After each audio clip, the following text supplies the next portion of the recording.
Μπράβο παιδιά, ήταν πολύ καλή.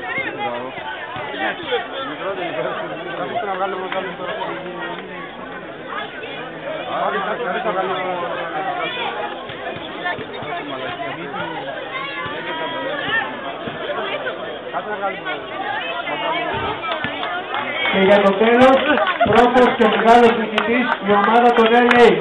Όλε! Όλε!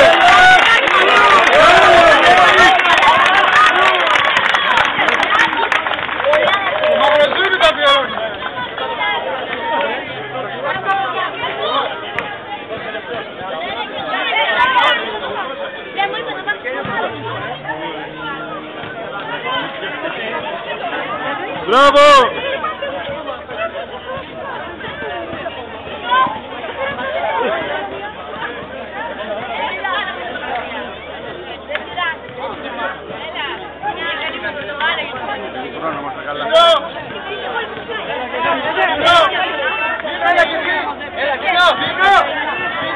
Ο λόγος στο δήμαρχο σε 2 λόγια και αμέσως μετά η αποδοχή του τέλους.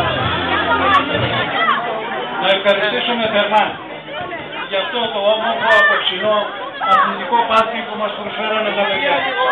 Και όχι μόνο απόψε, όλες αυτές τις μέρες. Θερμά συγχαρητήρια στους διοργανωτές.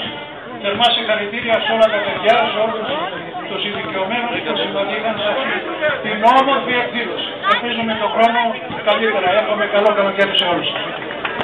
Όλε! Ευχαριστούμε τον Δήμο, η ώρα της βράβευσης.